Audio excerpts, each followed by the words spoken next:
Olá, tudo bem? Então, estamos aqui inaugurando o nosso novo banco de jardim.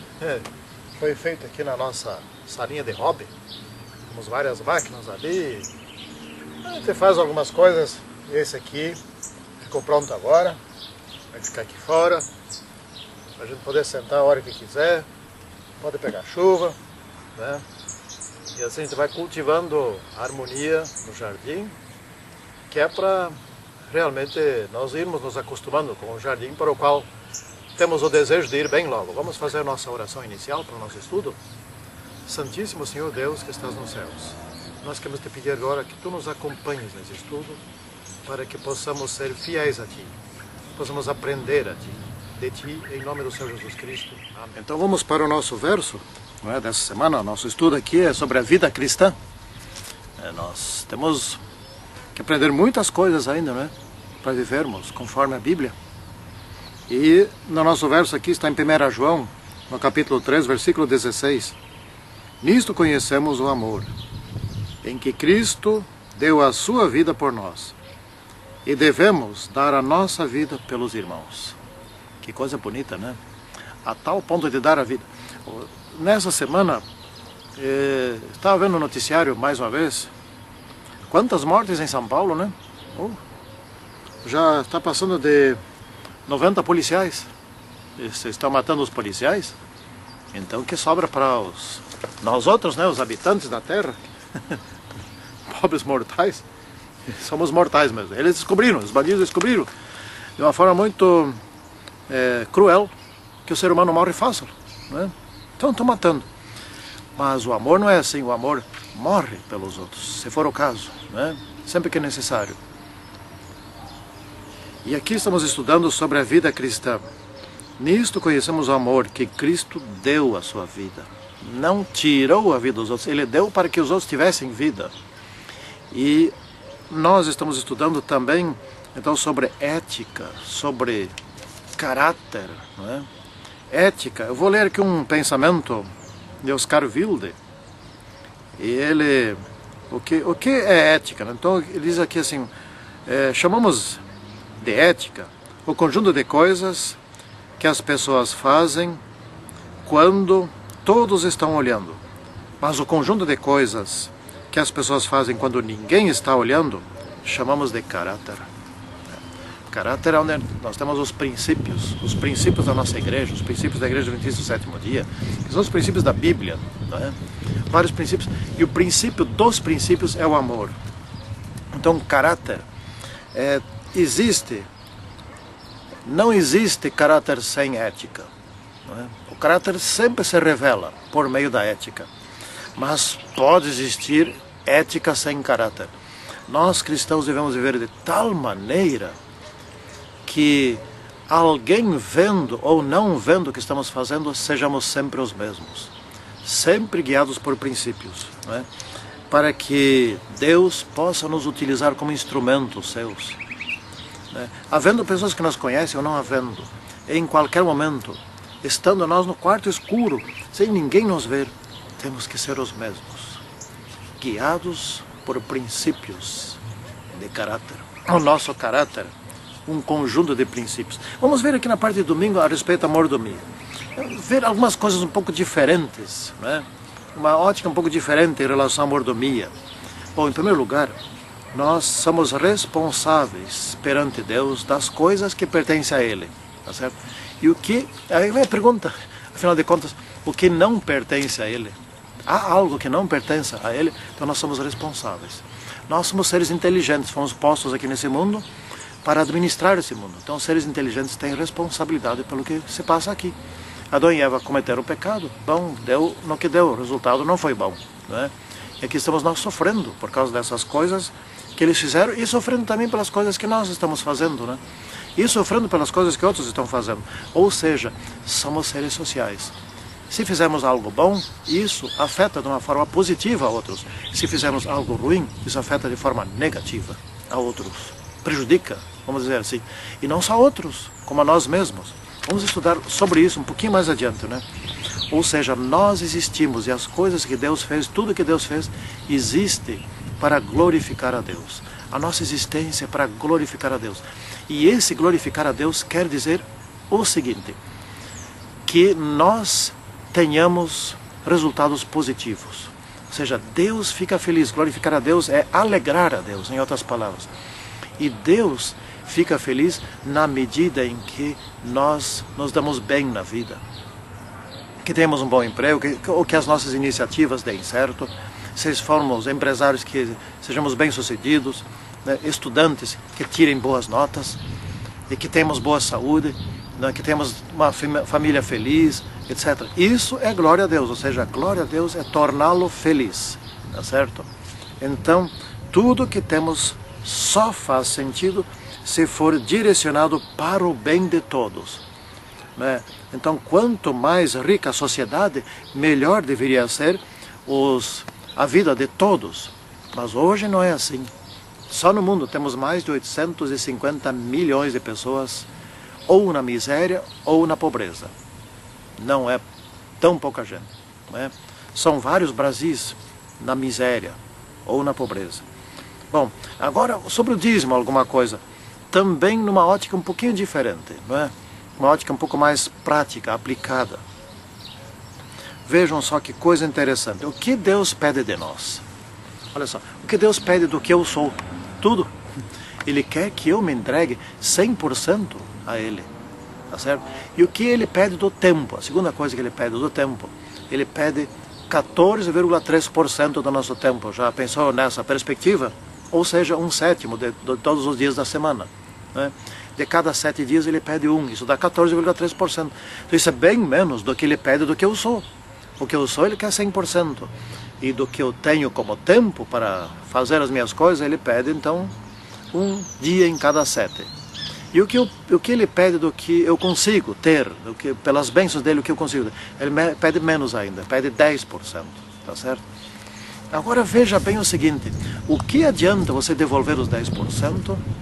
O que adianta você devolver os 14,3% e não devolver 100% do que você é? E não entregar 100% do que você é? Então isso não adianta nada. Então, a nossa devolução deve ser de nós mesmos 100%. Eu estava falando, o que adianta devolver 10% do dízimo, né? Guardar o sábado certinho, e eu me entregar 99%? Me perco totalmente, né? Então, essa é a lógica, né? Nós pertencemos a Ele, Ele nos quer por inteiro, Ele nos quer salvar por inteiro. Ele não quer salvar-nos com a nossa mão direita fora do céu lá, sem uma parte do nosso corpo. Não. Ou nós nos salvamos por inteiro, ou nós nos perdemos por inteiro. Não é? Não tem uma parte que se salva, uma parte que não se salva. Vamos adiante aqui. A responsabilidade para consigo mesmo. Então, de fato, essa parte de terça-feira é a continuidade da parte de segunda-feira, não é? Como é que Deus nos amou? E como é que Ele quer que nós nos amamos? Que nós nos amemos uns aos outros. Então, Jesus mesmo explicou, não é? Isso está em João, capítulo 3, versículo 34 e 35, quando ele diz o seguinte: eu quero que vocês se amem assim como eu vos amei. Isso aqui eu estou parafraseando com as minhas próprias palavras, né? Como eu vos amei. Em outro lugar ele escreveu que vos ameis assim, a cada um ame o seu próximo como a si mesmo. Mas aqui nesse ele diz como eu vos amei. Ou seja, os dois dizem a mesma coisa. Devemos amar o nosso próximo tanto quanto nós amamos a nós mesmos. E isto, amar o próximo como Ele nos amou e amar-nos a nós mesmos como Ele nos amou. Ou seja, ninguém deve se amar mais do que o próximo, nem menos. Não é? Que coisa interessante. Então, o amor, ele deve ser intenso, na mesma intensidade, para todos os sentidos. Para a minha esposa, por exemplo, eu devo amar a minha esposa como eu me amo a mim mesmo, assim como Jesus me ama. E assim como Jesus ama ela. Então não tem esse negócio de um privilegiado, outro menos privilegiado, um ama mais, outro ama menos, eu estou de mal com aquele, por isso, por aquilo, não. Podem as pessoas serem inimigas minhas, podem. Eu até tenho pessoas que não gostam de mim, pelas coisas que a gente prega às vezes, né? Jesus também teve, mas ele não deixou amar os seus inimigos. Não deixou. Isso é muito interessante, né? Isto traz unidade para a igreja, não é? Isso traz grande unidade, isso é bom, traz unidade para a família. né? É uma vida boa. E é assim que a gente dá glória a Deus, né? E o casamento cristão? Como é o casamento? Bom, vejam a evolução da lição dessa semana, né? Então, primeiro, entrega. Segunda, a responsabilidade para consigo mesmo, a questão do amor. Terceiro, agora o casamento. O casamento cristão, né?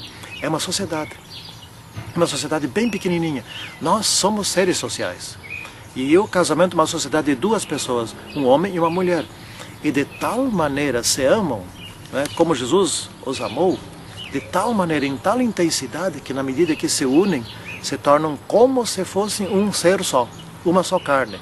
E de fato, de certa forma, de certa perspectiva, é isso mesmo, porque um passa a depender do outro, um gosta do outro, um ama o outro, um faz favores para o outro, e é bonita essa vida, né? Então a separação desse jeito nunca vem. Quando é que ocorre a separação? Quando falta amor. Ou quando entra uma outra pessoa naquele círculo que passa a disputar o amor entre esses dois e alguém falha, né? Então, quando falta amor, tudo que de coisa ruim pode acontecer. Mas, conforme Deus estabeleceu as coisas, é a melhor maneira de ser. Então vejam que maravilha que é o sistema da Bíblia de se viver, ou em outras palavras, o sistema adventista de se viver, porque o sistema adventista é o sistema bíblico de se viver, não é isso? Muito simples. Nós seguimos simplesmente a Bíblia. E por fim vamos falar algumas coisinhas aqui sobre a conduta cristã.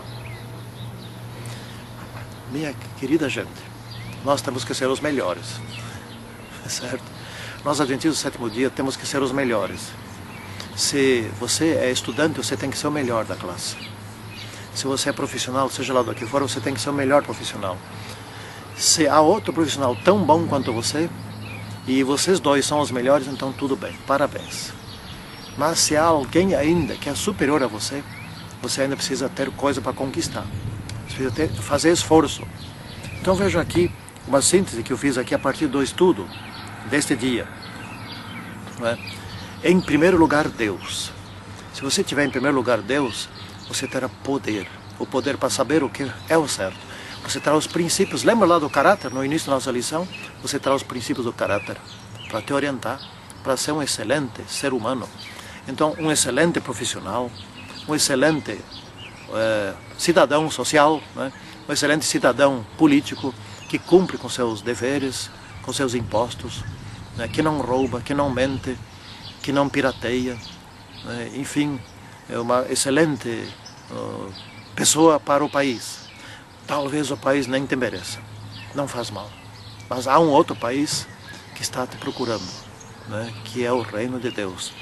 E também um excelente religioso, uma excelente pessoa na igreja, um excelente relacionamento com Deus e daí então com o próximo, né?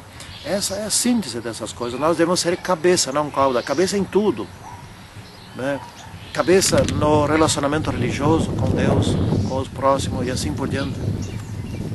Então, no trânsito, por exemplo, o que adianta, certo? O que adianta? Nós estamos escutando essa música aí do mundo, está penetrando na nossa câmera. Ah, parou, que bom, parou. No trânsito, né? Então, esses tempos, um pregador pregou, temos que viver os princípios, a nossa vida tem que ser uma vida de princípios, temos que seguir os princípios, porque assim é que é o bom cristão. Então, quando ele foi para casa, ele seguiu lá o seu caminho, e aí tinha uma rótula, e aí, como era de manhã bem cedo, etc., ele entrou pela rótula pela esquerda. Pregou, há pouco pregou sobre princípios, né? E aí ele entrou contramão. Ninguém estava vendo, né? Irmãos, ética é uma coisa, princípio e caráter é outra coisa, é superior. Então, concluindo aqui, nós temos uma responsabilidade perante a sociedade. Se somos servos de Deus, temos que demonstrá-lo na prática. Que assim seja a tua vida e assim seja a minha vida. Em nome de Senhor Jesus Cristo que pedimos e oramos. Santíssimo Deus que estás nos céus, fica conosco a partir desses estudos e transforma nossas vidas, colocando os teus princípios em nossos corações e nossas mentes. Em nome do Senhor Jesus Cristo. Amém.